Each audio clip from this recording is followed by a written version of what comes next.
hello लोगोफोर खुलुमबाय नोंथांमोनखौ गिबियावनो गासैखौबो चेनेलाव बरना लाग्रोनाय जाबाय नोंथांमोननि थाखाय दिनै मोनसे गोजोनथाव रादाब लाबोनाय जादों लोगोफोर जोंहा LIC नि स्कलारशिप ओंखारना फैदों दै जाय LIC नि स्कलारशिपखौ नोंथांमोना मेट्रिक पास जानायनिफ्रायनो एप्लाइ खालामनो हायो मेट्रिक पास जानायनिफ्रायनो माने जायफोर नोंथांमोना दायो मेट्रिक पास जाबायबा नोंथांमोनाबो एप्लाइ खालामनो हागोन जायफोर नोंथांमोना दायो हायार सेकेन्डारि पास जाबायबा नोंथांमोनाबो एप्लाइ खालामनो हागोन जायफोर नोंथांमोना दायो आन्डार ग्रेजुएसन फरायगासिनो दङबा नोंथांमोनाबो एप्लाइ खालामनो हागोन आरो बेनि अनगायैबो जायफोर नोंथांमोना दायो ITI लागासिनो दङबा नोंथांमोनाबो बे LIC नि स्कलारशिपखौ एप्लाइ खालामनो हागोन दै दा बेनिखायनो बे भिडिअखौ नोंथांमोना दायो गासिबो जोबजासिम नायना लाखादो मानो होनोबा आङो बे भिडिअनि गेजेरजोंनो नोंथांमोननिसिम आबुङै खोन्थाहरनो सानदों बे LIC स्कलारशिपनि बागै पुरा डिटेल्स आं खोन्थाहरजोबगोन बेसेबां फैसा मोननो हागोन बेखौ फैसाया नोंथांमोननिखौ आं बेखौ गिबियावनो खोन्थाहरग्रोनो सानदों नोंनि बे फरायनायनि सायाव जाहैगोन ओरैनो बेहाय होनाय दङ 40,000 20,000 बेबादि स्कलारशिपनि फैसा मोननो हागोन नाथायबा बेसेबां फैसा मोननो हागोन बेथ' नोंनि फरायनायनि सायाव डिपेन्ड जागोन दा बेनिखायनो भिडिअखौ जोबजासिम नायबानो नोंथांमोना मिथिनो हागोन नोङो जुदि मेट्रिक पास जाबा नोङो स्कलारशिपनि फैसा हिसाबै बेसेबां मोननो हागोन बेखौबो नोंथांमोना बे भिडिअनि गेजेरजों मिथिनो हागोन आरो बोरै एप्लाइ खालामनांगौ आं बेखौबो खोन्थाहरगोन दा बेनिखायनो बे भिडिअखौ जोबजासिम नायना लाखा नोंथांमोननि थाखाय जोबोद मोनसे मोजां स्कलारशिप होननानै आं बेखौ बुङो आं नोंथांमोननिसिम दायो गिबियावनो गासिबनिसिमबो गुरै खावलायनाय थाग्रोबाय नोंथांमोना जुदि सोरबाफोर चेनेलाव गोदानै फैदोंबा जाहाथे नोंथांमोना बेबादिनो भिडिअ मोननो हायो बिनि थाखाय नोंथांमोना गिबियावनो गासिबो चेनेलखौ साबस्क्राइब खालामनानै लाग्रोलायबानो जाबाय दा जोंहा बे LIC नि स्कलारशिपनि नामा जाहैबाय गोल्डन जुबली स्कलारशिप होननानै बेखौ बुंनाय जादों LIC golden jubilee scholarship scheme 2024 आरो बिनिफ्राय लास्ट डेटआबो होखाबावबायसो लास्ट डेटआ खै थारिखसिम नोंथांमोना एप्लाइ खालामनो हागोन आं बेखौ बे भिडिअनि गेजेरजों खोन्थाहरनो सानदों दा बेवहाय गिबियावनो एलिजिबिलिटी क्राइटेरियानि बागै खोन्थाहरनो सानदों आङो नोंथांमोना सोर एप्लाइ खालामनो हागोन जायफोर नोंथांमोना हायार सेकेन्डारि पास जाबाय माने क्लास 12 पास जाबाय नोंथांमोनाबो एप्लाइ खालामनो हागोन बिनिफ्राय जायफोर नोंथांमोना क्लास 10 पास जाबाय नोंथांमोनाबो एप्लाइ खालामनो हागोन होननानै जोंहा बेहाय लिरनानै होखादों दै दा बेवहाय नाथायबा पार्सेन्टेज बिदों दै दा नोंथांनि पार्सेन्टेजआ बेसेबां जानांगोन हायार सेकेन्डारि पास जाबायबा नोङो जेनेबा हमना ला अब्ला नोंनि बे पार्सेन्टेजआ बेसेबां जानांगोन आं बेखौ नोंथांमोननिसिम खोन्थाहरनो सानदों बे स्कलारशिपखौ एप्लाइ खालामनो थाखाय जेरै नोंथांमोना नायनो हागोन ने जायफोर नोंथांमोना 2021-22 सिजनाव नोंथांमोना बे हायार सेकेन्डारिखौ पास जादोंबाबो एप्लाइ खालामनो हागोन बिनिफ्राय नोंथांमोना सोरबाफोर जुदि 2022-23 आवबो नोंथांमोना सोरबाफोर पास जादोंबा नोंथांमोनाबो एप्लाइ खालामनो हागोन आरो बिनिफ्राय जायफोर नोंथांमोना 2023-24 आव माने दाख्लै जायफोर नोंथांमोना हायार सेकेन्डारि पास जानाय नोंथांमोनाबो एप्लाइ खालामनो हागोन जोबोद मोनसे मोजां चान्स आरो माने बोसोरनै सिगाङाव जायफोर नोंथांमोना हायार सेकेन्डारि पास जानाय नोंथांमोनाबो बे स्कलारशिपनि थाखाय एप्लाइ खालामनो हाबावोसो नाथायबा नोंथांनि बे हायार सेकेन्डारियाव पार्सेन्टेजआ बेसेबां थाथारनांगोननो खमथारबाबो 60% थाथारनांगोन 60%नि खमबाथाय नोंथाङा बे स्कलारशिपनि थाखाय एप्लाइ खालामनो हानाय नङा बेखौ मिथिनानै लाबानो जाबाय दा बिनिफ्राय नोंथांमोना आरो दानिया नायदो नैबे मोनसेखौ नोंथांमोना नायनो हागोन ITI दायो जायफोर फरायगासिनो दङ ना नोंथांमोनाबो बे स्कलारशिपनि थाखाय एप्लाइ खालामनो हायो बेखौ मिथिनानै ला नोंथांमोना मेट्रिक पास जानायनि उनावबाबो नोंथांमोना सोरबाफोर ITI लादोंबा नोंथांमोना एप्लाइ खालामनो हायो जेबो बेहाय टेनसन गैया दै नाथायबा मोनसे खोथा बेहाय नोंथांनि न'खरनि फेमिलिनि इनकामा 2,50,000 खम जानांगोन जुदि 2,50,000 बाराबा अब्ला नोंथाङा नोंथांनि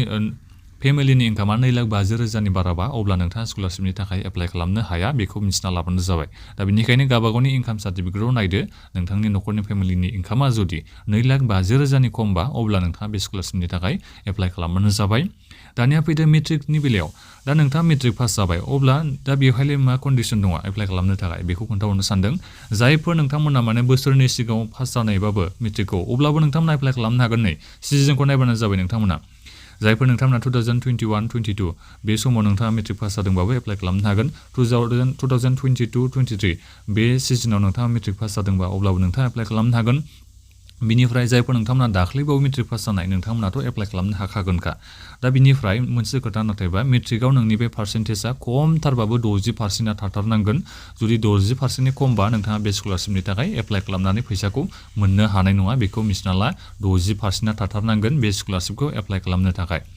दा बिनिफ्राय बेहाय गासिबो होनाय दंखाजोबो बेहाय एखेयानो मेट्रिकनियाबो एखेयानो न'खरनि फेमिलिनि इनकामा 2,50,000 बाराबाथाय नोंथाङा एप्लाइ खालामनो हानाय नङा 2,50,000 न'खरनि फेमिलिनि इनकामा खमबासो एप्लाइ खालामनो हागोन बेखौ मिथिनानै लाबानो जाबाय दा बिनिफ्राय स्पेशल स्कलारशिप फर गर्ल चाइल्डबो दंबावसो जोंहा बे मोनसे स्कलारशिप दंबावसो मोनसे स्पेशल स्कलारशिप दङ हिन्जावसा गथ'फोरनि थाखाय दा बेवहाय जायफोर मेट्रिक पास जानाय हिन्जावसाफोर नोंथांमोना बेहाय स्पेशल स्कलारशिप मोननो हागोन बेखौ जोंहा लिरनानै होदों नाथायबा पार्सेन्टेजआ बेहाय 60%आ थाखाथारनांगोन बिनिफ्राय नोंथांमोना जायफोर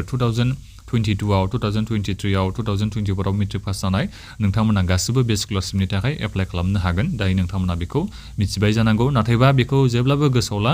न'खरनि फेमिलिनि इनकामा 2,50,000 नि खम जानांगोन बे स्कलारशिपखौ एप्लाइ खालामनो थाखाय दानिया फैदो नोंथांमोना बे स्कलारशिपखौ एप्लाइ खालामनानै बेसेबां फैसा मोननो हागोन बेखौथ' नोंथांमोना दायो गासिबो मिथिनानै मोननो लुबैदों जानांगौ दा बिनि बागै आं फारि फारि नोंथांमोननिसिम खोन्थाहरजोबनोसै दा नैबेहाय नायनो हागोन नै जेनेरेल स्कलारशिपनि बेहाय जायफोर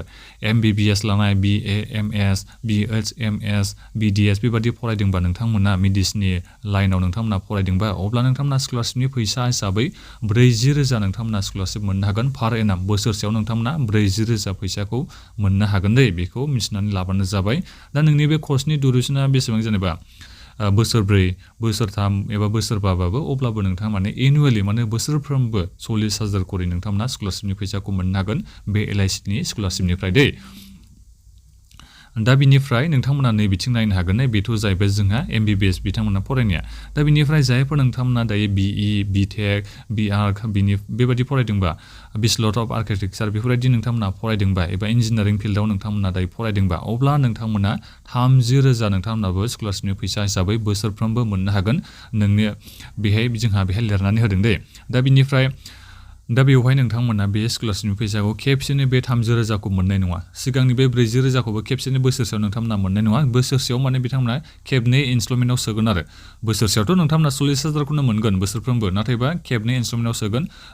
20,000 गिबियाव सोगोरगोन बिनिफ्राय सेकेन्ड इनस्टलमेन्टआव नोंथांमोना 20,000खौ मोननो हागोन आरो माने बोसोरसेयाव खेबनै मोननो हागोन माने 6 मासजों खेबसे नोंथांमोना फैसाखौ मोननो हागोन स्कलारशिपनि फैसाखौ जेरै थिग बेबायदिनो बे 30,000 बिदिनो आरो 15,000 नोंथांमोना गिबि इनस्टलमेन्ट हिसाबै मोनगोरसिगोन बिनिफ्राय 6 मासनि उनाव आरोबाव नोंथांमोना 15,000 मोननो हासिगोन गासै नोंथांमोना 30,000 मोननो हागोन आरो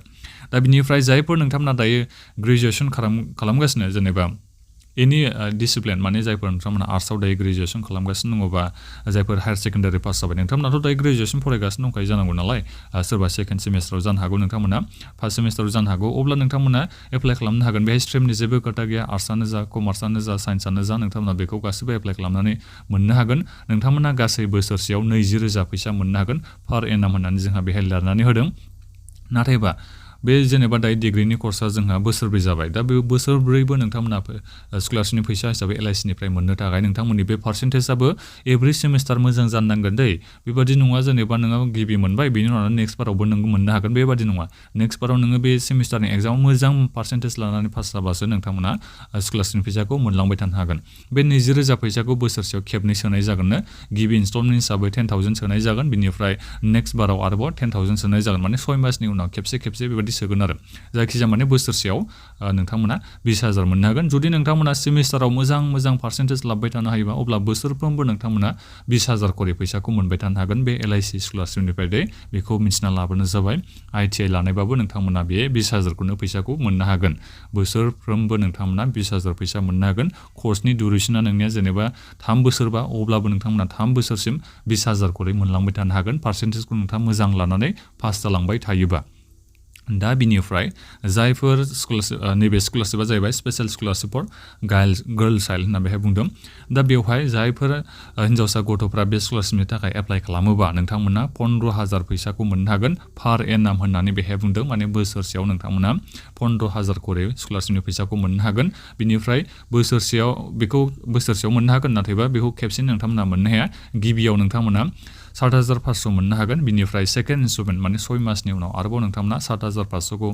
नोंथांमोननिसिम सोनो हागोन बोसोरसेयाव जोंहा बियो 15,000 जाहैगोन दा बेखौ नोंथांमोना मिथिबाय जानांगौ दायो मेट्रिक पास जानाय लोगो लोगो नोंथांमोना हायार सेकेन्डारि फार्स्ट इयाराव फरायबायना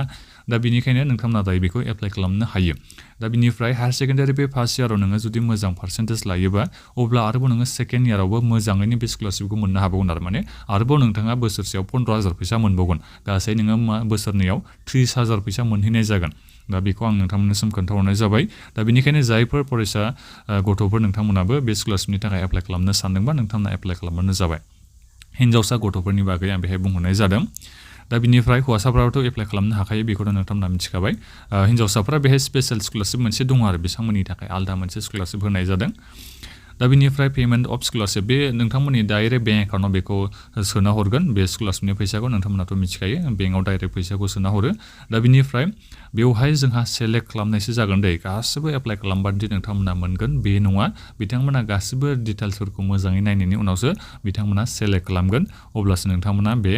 माबाखौ मोननो हागोन आरो बे स्कलारशिपनि फैसाखौ नोंथांमोना मोननो हागोन दा बिनिफ्राय माखासे बेहाय कन्डिशनारि होनाय दङ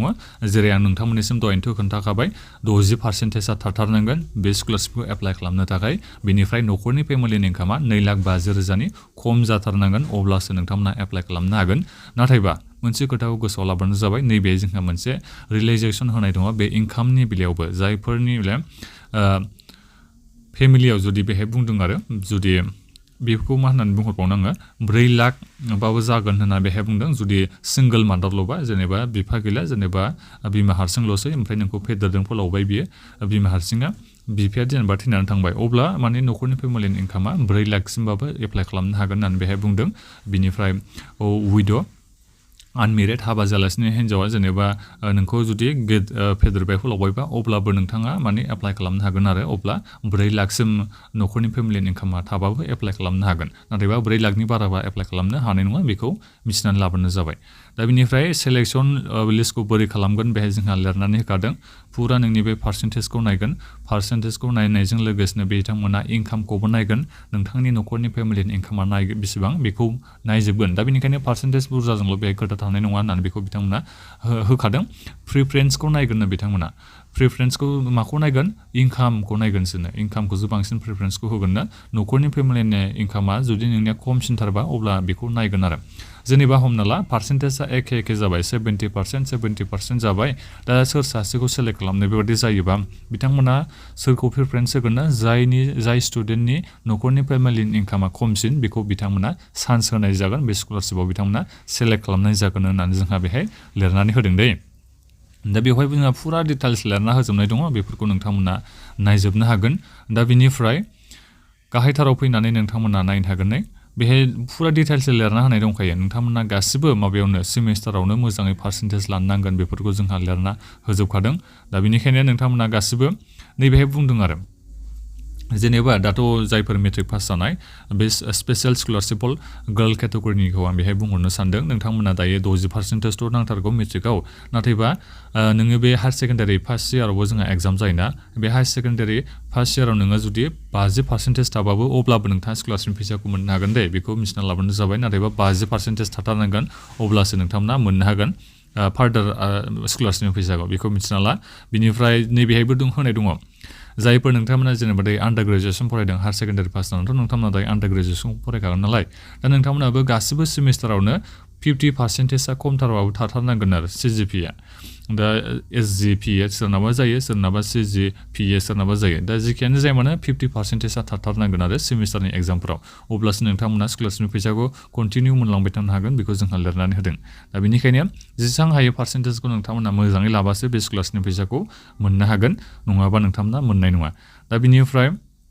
एप्लाइ खालामनो थाखाय नोंथांमोना नैबे लिंकआव थांबानो जाबाय licindia.in बेहाय थांबानो जाबाय बिनिफ्राय एप्लाइनि लास्ट डेटखौ जोंहा होदों नैबे डिसेम्बरनि 22 तारिखआवनो बारा गोबाव सम गैला सप्तासेनि एसे बाराल'सो सम दंसै दा बेनिखायनो बे डिसेम्बरनि 22 तारिखनि सिगां दायो गासिबो एप्लाइ खालामनो जाबाय आं बेनि एप्लाइ अनलाइन लिंकखौ नोंथांमोना भिडिअनि डिसक्रिपसनाव होनानै दोनखादों नोंथांमोननि थाखाय बे जोबोद मोनसे मोजां स्कलारशिप होननानै आं बेखौ बुङो आरो बेहायथ' बुंखादों नालाय न'खरनि फेमिलिनि इनकामा 2,50,000नि बाराबाथाय एप्लाइ खालामनो हाया दा बे अब्लाथ' गोबां मानसियानो एप्लाइ खालामनो हाखानाय नङा गोबांनि फेमिलिनि न'खरनि इनकामानो पार्सेन्टेज थाबाबो माने बिथांमोना एप्लाइ खालामनो हानाय नङा मानि थाखाय न'खरनि फेमिलिनि इनकामा 2,50,000नि बारा जानायनि थाखाय दा बेनिखायनो नोंथांमोननि न'खरनि फेमिलिनि इनकामा जुदि सोरनाबा दायो 50,000 बा सोरनाबा 20,000 बा सोरनाबा 60,000 बा सोरनाबा 1 लाख बा एप्लाइ खालामना लाखाथार नोंथांमोननि थाखाय जोबोद मोनसे मोजां स्कलारशिप बियो नोंथांमोना सेलेक्ट जानायनि गोबां चान्स दङ एग्जाम बायदिसिनाथ' होनांखाया नालाय नोंथांमोना बेहाय नोंनि मार्कनि सायाव नायगोन न'खरनि फेमिलिनि इनकामनि सायाव नायगोन बेनि उनावसो बिथांमोना सेलेक्सनखौ खालामगोन सेलेक्ट जाबानो नोंथाङा स्कलारशिप फैसाखौ मोनखाबाय आरो दा बे भिडिअ गोजान नोंथांमोननिसिम बेखौनो खोन्थाहरनाय जाबाय नोंथांमोननि थाखाय जोबोद मोनसे मोजां स्कलारशिप होननानै आं बेखौ माने भिडिअ लाबोनाय जादों आरो दा बेखिनियानोमोन माखौबाबो नोंथांमोना दायो सोंनांगौ दङबा नोंथांमोना भिडिअ बक्सआव कमेन्ट खालामनो हागोन दानिया बिनिफ्राय जोबनायाव बे भिडिअखौ नोंथांमोना लोगोफोरनो गासिबनोबो शेयार खालामनो जाबाय जाहाथे नोंथांमोननि सोरबा लोगोफोरा मिथिनानै बे स्कलारशिपनि थाखाय एप्लाइ खालामनानै लानो हायो आरो फैसाखौ मोननो हायो बे भिडिअखौ शेयार खालामथार बिनिखायनो बिनिफ्राय जोबनायाव भिडिअखौ लाइक खालाम आरो बेबादिनो भिडिअ मोननो थाखाय भिडिअ चेनेलखौ गासिबो साबस्क्राइब खालामनानै लाबोनो जाबाय